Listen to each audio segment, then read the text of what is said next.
Hey everyone, and welcome. You know that uneasy feeling you get online sometimes? Like when you're about to type in your credit card number, or you see yet another headline about a massive data breach? It's this sense of danger, right? But it always feels so abstract, kind of out of our control. Well, today, we're going to change that. We are going to pull back the curtain on that feeling, give it a real name, a solid structure, and you know what? Even a simple formula. So let me just ask you straight up, how do you measure that danger? Is it just a gut feeling? Do you just go by whatever the latest scary news headline says? It turns out the cybersecurity world has a much more precise way of thinking about this. And I promise, once you get it, it's going to completely change how you see your own digital life. So the very first step is to move from that vague feeling to a hard fact. And in the security world, that feeling of potential danger isn't just called danger, it's called risk. And just giving it that specific name is incredibly powerful because once you can name it, you can define it. And then you can start to break it down. So here it is, the official definition. Risk is the potential for something bad to happen to an asset. And listen, an asset can be anything. Your money, your private data, even a company's entire reputation. But pay close attention to those key words there, threat and vulnerability. See, risk isn't just one single thing. It's what happens when a few key ingredients all come together. Okay, let's dive into this because this is where it all gets really clear. We can actually understand risk with a super simple formula. And we're going to build it out piece by piece so you can see exactly how the pros think about and, actually calculate danger. All right, first piece of our puzzle is the threat. This is the who or the what that's trying to cause harm. Let's use an analogy. Think of a burglar who wants to break into a house. That burglar? That's the threat. In our digital world, a threat could be that phishing email pretending to be Netflix or a nasty virus hidden inside some software you downloaded. It's the source of the potential damage. But, a threat on its own can't do much without an opening.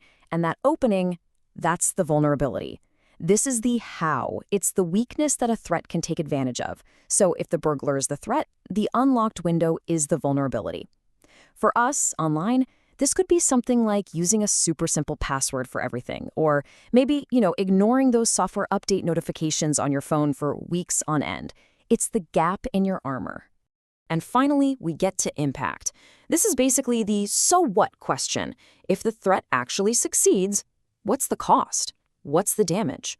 If the burglar gets through that unlocked window, the impact is your stolen TV and laptop.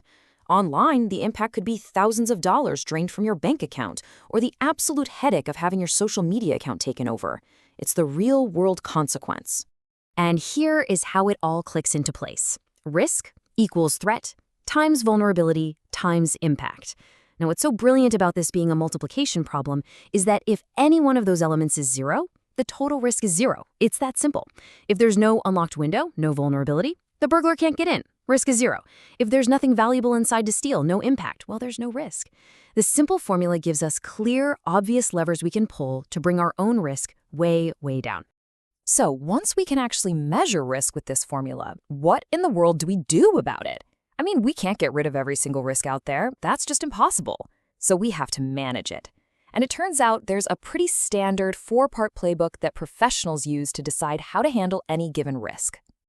Okay, so here are your 4 main options. First, you can just accept the risk. You just live with it. This usually happens when fixing the problem would cost way more than the potential damage is worth.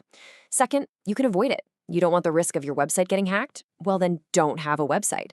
It's simple, but obviously not always practical.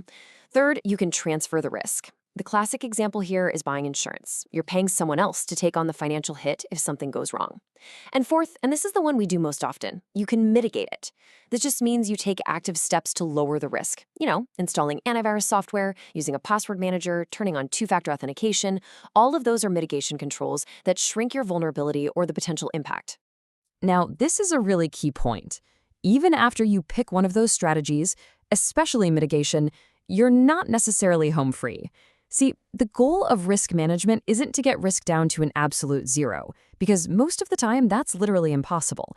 There's almost always something left over. What's really interesting here is how these two terms play off each other. The little bit of risk that's still there after you've put up all your defenses, that's called residual risk. So you've locked all the windows, but a really determined burglar might just break the glass, right? That's the residual risk. And how much of that leftover risk a company is willing to live with? That is its risk appetite.